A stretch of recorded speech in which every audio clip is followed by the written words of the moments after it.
nombre es Germán Niño, soy ingeniero de proyectos en USAN. USAN es una empresa de consultoría en todos los temas energéticos. Manejamos factibilidades técnicas, estudios socioambientales, desarrollo de proyectos en todos los términos de la parte energética. El día de hoy les voy a comentar un poco sobre nuestros hallazgos en diferentes proyectos para el diseño y sostenibilidad de una comunidad energética como autogenerador colectivo en el Sistema Interconectado Nacional. Entonces, la idea que queremos mostrarles son hallazgos desde la parte de diseño, la importancia de la caracterización de la demanda, de la proyección de la demanda, cómo dimensionar un sistema, digamos, para comunidades energéticas en el marco de la nueva resolución, y nuestros hallazgos desde la parte financiera de cómo pueden llegar a afectar la sostenibilidad de este tipo de proyectos. Entonces vamos a empezar con qué es una comunidad energética bajo el esquema de autogenerador colectivo. Entonces la comunidad energética pues no es más que una agrupación de personas que deciden desarrollar un proyecto de generación y usar esa energía para su propio consumo, y están a su vez conectados al Sistema Interconectado Nacional. Entonces, en esto, pues se benefician a partir de la autogeneración, se benefician de la venta de excedentes al sistema, y pues a su vez, digamos que satisfacen la demanda energética que tienen como comunidad. La comunidad puede ser un grupo de personas de un barrio, puede ser un grupo de personas de una comunidad étnica, puede ser un resguardo indígena. Hay diferentes formas de agrupaciones, una junta de acción comunal. Lo importante es que exista como una gobernanza y que haya una estructura para que puedan gestionar este tipo de proyectos. Entonces vamos a empezar por la caracterización de la demanda, que es uno de los puntos más importantes, que es la que nos va a permitir dimensionar el sistema de generación. Entonces, ¿por qué es importante? Lo primero, nos permite dimensionar el proyecto de acuerdo al recurso que tengamos, ya sea solar, biomasa, eólico, hidráulico. Pues vamos a poder como estimar la potencia necesaria. Tengamos en cuenta que estamos conectados al SIN, entonces no va a ser necesario del todo tener baterías, aunque sí pueden llegar a servir. Entonces, dependiendo de esto, pues podemos cubrir 24 horas o apenas una porción. Ahí es donde entra un poco la evaluación económica, que les mostraremos ahora más adelante. También nos va a facilitar la proyección de crecimiento. Tengamos en cuenta que todas estas comunidades pueden llegar a pensar en, ok, si tenemos energía, que lo que pasa en el cine es que la confiabilidad es baja, principalmente en el Caribe. Entonces pueden llegar a pensar en, ok, vamos a montar un proyecto de generación que nos dé la confiabilidad que no nos está dando el sistema en este momento, y podemos desarrollar proyectos productivos. Hemos escuchado, por ejemplo, que quieren montar piscicultura, pero no pueden porque la energía se puede ir 4 horas y no regresa, y en ese momento los aireadores se dañan y los peces mueren al final, ¿sí? Entonces todos estos proyectos productivos se frenan porque no hay buena calidad en el sistema interconectado, y lo que se busca con esto es como tratar de que se mejore la calidad y se le establezca, pues se le dé la energía a todos estos proyectos productivos. Entonces la gente, cuando ve esto, dice, ok, hay maneras de generar para nosotros, para nuestros proyectos, y con eso podemos proyectar una demanda a futuro. Entonces, con eso podemos evitar sobredimensionamientos del sistema o pues pérdidas económicas, porque estamos subestimando la generación o sobreestimando la generación, que lo veremos ahora. Entonces, ¿cómo podemos caracterizar la demanda? Hay diferentes formas, pues digamos que la más sencilla vendría siendo análisis de las facturas de cada uno de los usuarios, ver cómo se están comportando esos consumos. Podemos hacer encuestas, pasar por cada una de las casas y preguntar cómo usan sus electrodomésticos, qué tipo de electrodomésticos tienen, y hacer una estimación de lo que vendría siendo la curva horaria de carga. También podemos tener curvas horarias ya que existen y ajustarlas al contexto que tienen. Por ejemplo, existe la curva de carga que se hizo un estudio para Bogotá, estrato 3. Obviamente esa no nos va a servir para la región Caribe, porque pues allá se consume con ventiladores, hay aire acondicionado, tal vez la eficiencia de los equipos no es la misma que se maneja aquí en Bogotá. Entonces se puede hacer como un ajuste teniendo en cuenta como esos detalles y ajustar la curva de carga.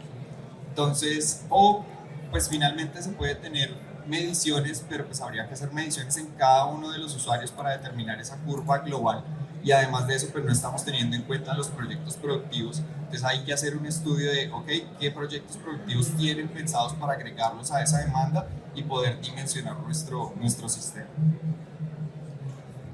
Antes de entrar pues ya en digamos que teniendo ya la curva, hay que tener en cuenta una parte, y es la eficiencia energética.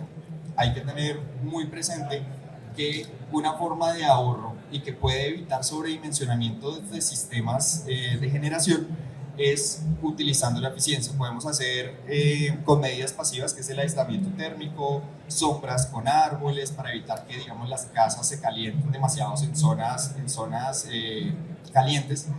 También podemos tener reemplazo de bombillos por luz LED, electrodomésticos con mayor eficiencia, y todas estas medidas de eficiencia nos van a ayudar a reducir la curva de carga, evitar sobredimensionar, que al final del día eso significa pues es plata, porque vamos a necesitar un mayor CAPEX, un mayor capital para el desarrollo de estos proyectos. Entonces con esto pues mejoramos el perfil de carga y evitamos sobredimensionar. Lo siguiente viene siendo la proyección futura. Si bien nosotros caracterizamos la demanda en el año 1, pues hay que pensar en el crecimiento vegetativo que van a tener todas estas comunidades, todos los usuarios, cómo va a ir creciendo cada uno de los proyectos productivos. Entonces es importante pensar a futuro cómo va a ser ese crecimiento. Si bien la demanda está creciendo más o menos al 4% anual en Colombia, pues hay que tener muy presente cómo va a ser el crecimiento de la comunidad. Si es una comunidad que no tiene tantos recursos, que tiene, digamos, actividades económicas que no generan mucho dinero, pues al final no van a tener cómo crecer tan rápido a pesar de tener la energía, ¿sí? Entonces hay que tratar de ajustar esa proyección de la demanda al contexto que tienen cada uno de los usuarios en esa comunidad energética. Y pues con eso podemos llegar a dimensionar todos los proyectos productivos, cómo va a ser a 10, a 15, a 20 años, dependiendo de cómo queramos ver nuestro proyecto, porque podemos dimensionarlo a 10 años o a 25 años. Entonces hay que tener muy presente esto, porque con este dato final de la demanda en el futuro es que vamos a dimensionar para evitar que cuando haya ese crecimiento pues se queden colgados con la energía que generan si tomamos la demanda del año 1. Entonces ahora sí viene cómo es el dimensionamiento de la generación. Lo primero que hay que revisar es qué recursos hay disponibles en la zona. Digamos que puede haber un río, puede haber un caño, puede haber suficiente viento, puede haber generación de biomasa que tienen cultivos, la generación pues a través del sol. Entonces aquí lo más importante es verificar que haya el suficiente recurso energético. En este caso, digamos, en este ejemplo tomamos solo solar, ¿cierto? La mayoría, digamos que Colombia tiene suficiente recurso solar. El recurso eólico lo encontramos principalmente en La Guajira.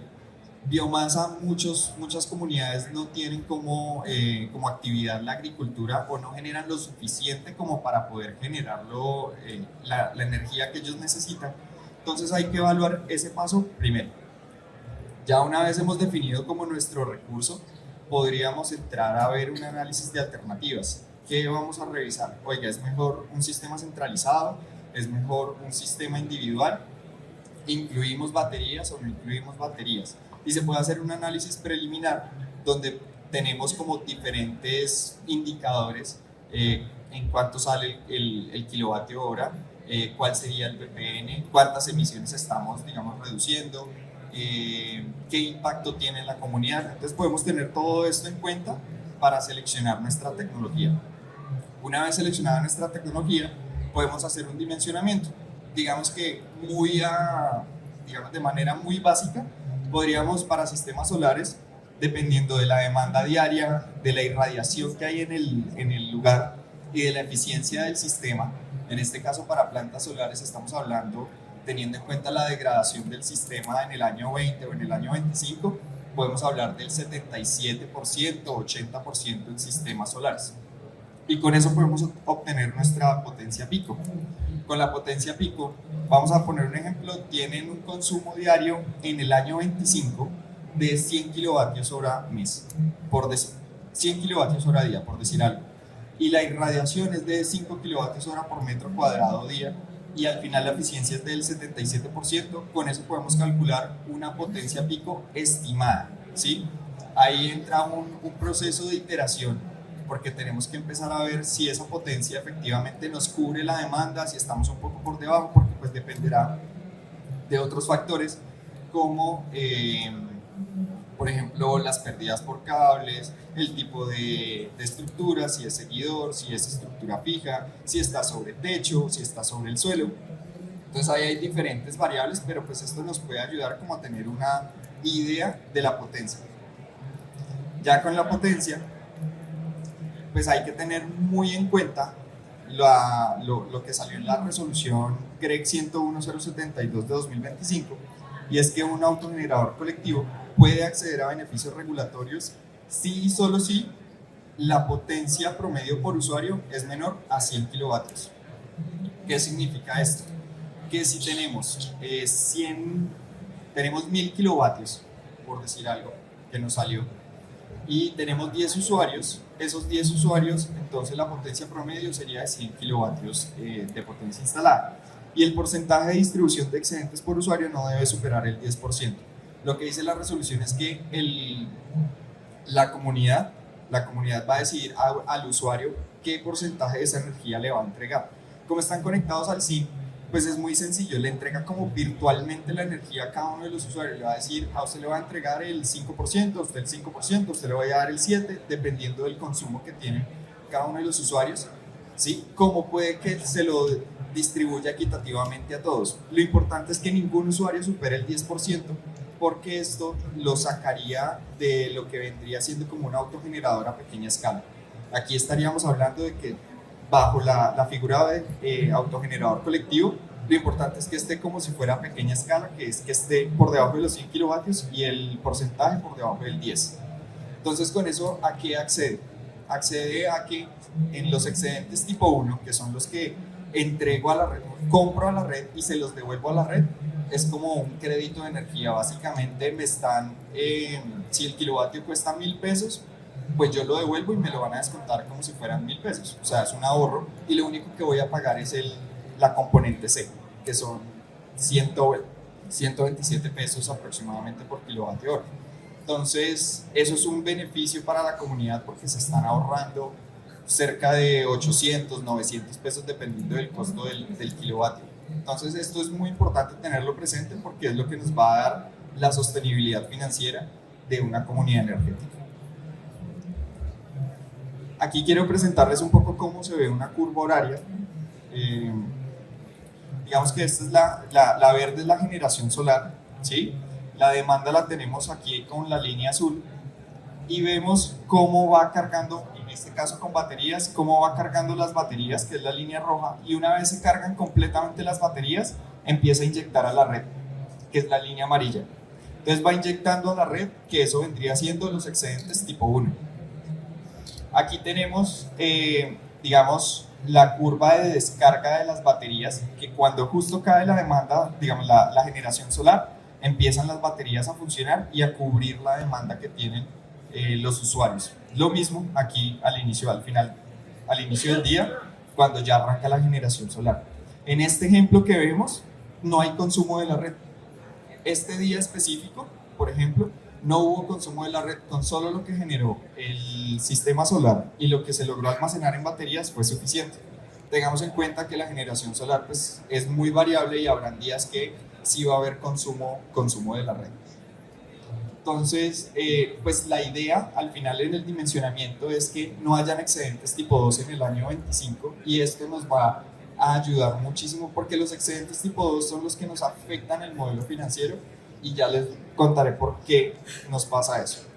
Entonces aquí un poco el modelo financiero que manejamos, cuáles son esos inputs para el autogenerador colectivo.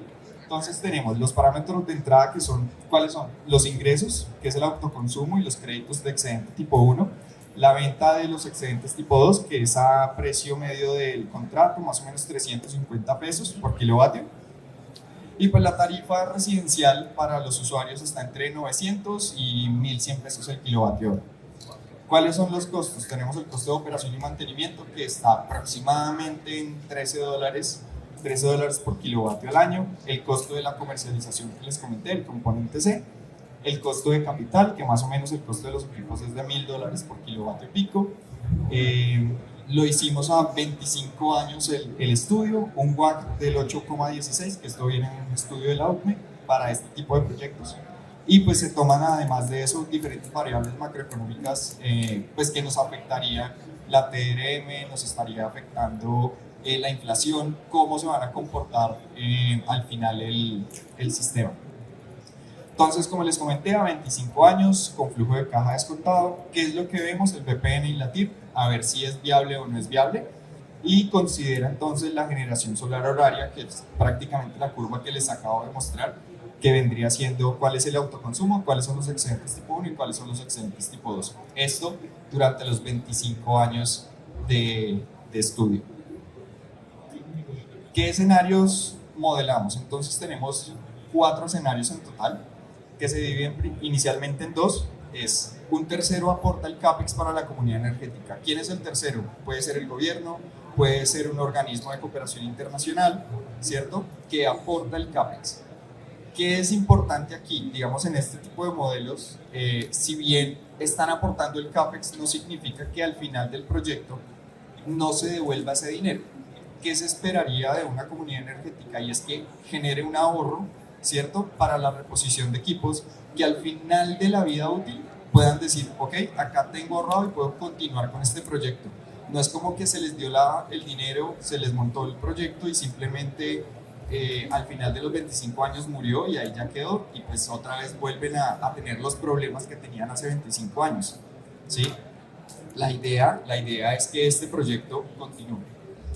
Entonces acá tenemos dentro de este escenario 2 que viene siendo sistema solar con baterías para todos los usuarios. Estamos hablando de todos los que pertenecen a la comunidad energética, más los proyectos productivos.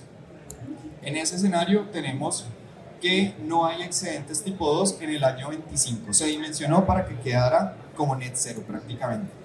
Y en el segundo escenario tenemos baterías solo para proyectos productivos. Los demás, los usuarios residenciales, no van a tener baterías, ¿sí? Esto significa menor CAPEX, pero se dimensionó por encima teniendo excedentes tipo 2 para ver cómo se comportaba a pesar de que el CAPEX fuera menor.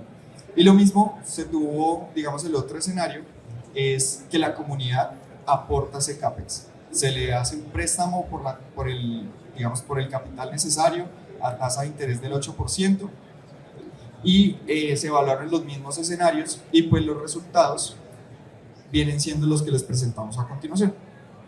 Entonces, ¿qué vemos? En el escenario del caso base, que es un tercero aporta el CAPEX, lo que vemos es que independiente de si la batería es para todos los usuarios o solo los proyectos, pues la TIR es positiva, el BPN es positivo y la tarifa de energía para la comunidad energética está entre 270 y 320 pesos el kilovatio hora. ¿Qué quiere decir esto? Que están ahorrando, están teniendo un ahorro de cerca del 50%. Digamos que la tarifa típica para un usuario estrato 1 que consume 218 kilovatios hora mes en el Caribe, aplicándole el subsidio, terminan pagando 118.000 pesos en el mes. Ese es el costo de su factura, ¿cierto? Que equivale en promedio a 541 pesos el kilovatio hora. Si aplicamos el caso base, tenemos que entonces el costo es de 267 pesos el kilovatio hora y el recibo le llegaría por 58.000 pesos. O sea, eso es un 49% de ahorro. Y estamos asumiendo que un tercero está aportando el CAPEX y estamos asumiendo también que están recogiendo el dinero para que en el año 25 puedan reinvertir de nuevo y poner a seguir funcionando como comunidad energética. En el segundo escenario, lo que vemos es que con préstamo a una tasa del 8% a 20 años, en el que tenemos net cero en el año 25, el BPN sigue siendo positivo, la TIR sigue siendo positiva, pero fíjense la tarifa, 867 pesos el kilovatio hora, o sea, no hay un ahorro respecto a lo que ya tienen, ¿sí? Están pagando 900, 1.000 pesos no es un ahorro significativo si ellos son quienes tienen que aportar el CAPEX. Y peor aún cuando hay excedentes tipo 2. Los excedentes tipo 2 son los que están afectando porque, ¿qué pasa? Los excedentes tipo 2 se los están pagando solo a 350 pesos, mientras que los excedentes tipo 1 son créditos de energía, solo, digamos que solo tienen que pagar el componente C y eso les ayuda muchísimo. Entonces, básicamente no es negocio vender la energía al sistema, o sea, si es para autogeneración, hay que diseñarlo para que sea autogeneración. No es un negocio de vamos a dimensionar de más para poder vender la energía al sistema, porque no funciona. Y más si tienen ellos que poner el capital, ¿sí? Y pues incluso se alcanza a notar en el caso base que les dan todo el dinero, a pesar, igual sigue saliendo un poquito más costoso. Pero pues aquí como lo que queremos mostrar es que el dimensionamiento de una comunidad energética que está conectada al SIM no está diseñada, como está la regulación, no está diseñada para que sobredimensionen y vendan al sistema, sino que está diseñada para que aprovechen estos beneficios y sea efectivamente para autoconsumo. Entonces, ese es un poco pues, lo que quería mostrarles. Y pues ya las conclusiones realmente creo que ya se las conté. Si queremos de verdad obtener reducciones y ahorro en las comunidades energéticas a pequeña escala que están conectadas al SIM, lo mejor es tener aportes de capital, teniendo en cuenta a 25 años un ahorro para poder tener la continuidad de este tipo de proyectos, y pues eso les beneficiaría con un ahorro de cerca del 50% en la factura. Y pues bueno, modelos con financiación definitivamente, a pesar de que tengan tasas muy bajas, pues les va a afectar el modelo financiero en el largo plazo, entonces no lo vemos como una opción muy viable. Sí o sí hay que cobrarle la energía a los usuarios, no va a ser como que, ok, por decir algo, el gobierno puso un dinero para el proyecto, entonces la energía es gratis. No, no es posible porque pues hay que cubrir la operación, el mantenimiento y digamos, la existencia del proyecto en el largo plazo.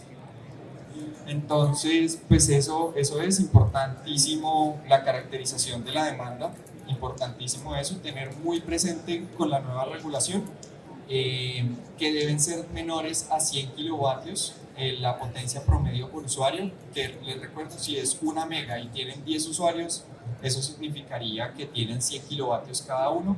Lo importante es que no sobrepasen. Si tienen 2 megas instaladas, pues deberían haber al menos 20 usuarios para que puedan cumplir con esto, y que la distribución del porcentaje pues sea menor al 10%. Entonces, eso es lo que queríamos compartirles el día de hoy. Muchas gracias. Gracias.